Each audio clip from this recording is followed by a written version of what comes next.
মা, দেখো তো এটা কেমন। বাহ বাবা, কত সুন্দর। একদিন আমি তোমাকে এটা কিনে দেব। এই ভিখারির বাচ্চা, 5 কোটি টাকার হীরায় হাত দিস কেন? স্যার, আমার মা অসুস্থ, তার খুব শখ ছিল একবার হীরা দেখার। গার্ড, এই ভিখারিদের লাথি মেরে বের করে দে।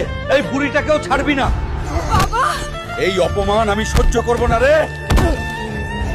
ম্যানেজার, দেখে নিস তুই,